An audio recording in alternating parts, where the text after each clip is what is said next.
The Discovery of India by Jawaharlal Nehru. Forward.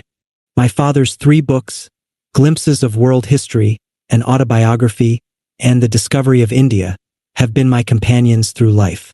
It is difficult to be detached about them. Indeed, Glimpses was written for me. It remains the best introduction to the story of humanity for young and growing people in India and all over the world. The autobiography has been acclaimed not merely as the quest of one individual for freedom, but as an insight into the making of the mind of a new India. I had to correct the proofs of the discovery of India while my father was away, I think in Calcutta, and I was in Allahabad, ill with mumps. The Discovery of India delves deep into the sources of India's national personality. Together, these books have molded a whole generation of Indians and inspired people from many other countries. Books fascinated Jawaharlal Nehru. He sought out ideas and was extraordinarily sensitive to literary beauty. In his writings, he aimed at describing his motives and appraisals as meticulously as possible. The purpose was not self-justification or rationalization, but to show the rightness and inevitability of the actions and events in which he was a prime participant. He was a luminous man, and his writings reflected the radiance of his spirit. The decision of the Jawaharlal Nehru Memorial Fund to bring out a uniform edition of these 3 classics will be widely welcomed. Indira Gandhi, New Delhi, November 4, 1980. Preface. This book was written by me in Ahmednagar Fort Prison during the 5 months from April to September 1944. Some of my colleagues in prison were kind enough to read the manuscript and make a number of valuable suggestions. On revising the book in prison, I took advantage of these suggestions and made some additions. No one, I need hardly add, is responsible for what I have written or necessarily agrees with it. However, I must express my deep gratitude to my fellow prisoners in Ahmednagar Fort for the innumerable talks and discussions we had, which greatly helped me to clear my own mind about various aspects of Indian history and culture. Prison is not a pleasant place to live in, even for a short period, much less for long years. However, it was a privilege for me to live in close contact with men of outstanding ability, culture, and a wide human outlook, which even the passions of the moment did not obscure.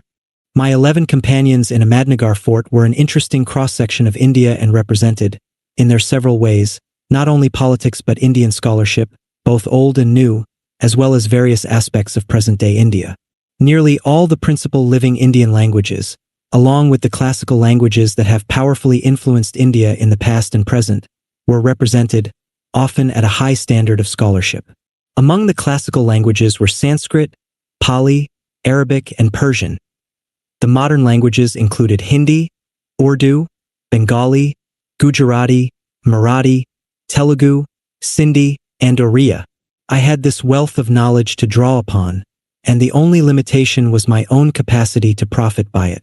While I am grateful to all my companions, I would especially like to mention Maulana Abul Kalam Azad, whose vast erudition invariably delighted me but sometimes also rather overwhelmed me. Govind Ballabh Pant, Narendra Deva, and M. Asaf Ali. It is a year and a quarter since I finished writing this book, and some parts of it are already somewhat out of date. Much has happened since I wrote it. I have felt tempted to add and revise, but I have resisted the temptation. Indeed, I could not have done otherwise, for life outside prison is of a different texture, leaving no leisure for thought or writing. It has been difficult enough for me to read again what I have written. I wrote the original manuscript in longhand, which was typed after my release. I was unable to find time to read the typescript, and the publication of the book was being delayed when my daughter, Indira, came to my rescue and took this burden off my shoulders. The book remains as it was written in prison, with no additions or changes, except for the postscript at the end. I do not know how other authors feel about their writings, but I always have a strange sensation when I read something that I wrote some time ago. That sensation is heightened when the writing was done in the close and abnormal atmosphere of prison, and the subsequent reading takes place outside. I recognize it, of course, but not wholly. It almost seems as though I were reading some familiar piece written by someone else, someone near to me and yet different. Perhaps that is the measure of the change that has taken place in me. So I have felt about this book also. It is mine and not wholly mine, as I am constituted today. It represents, rather some past self of mine, which has already joined that long succession of other selves that existed for a while and faded away, leaving only a memory behind. Anand Bhawan, Allahabad, December 29, 1945.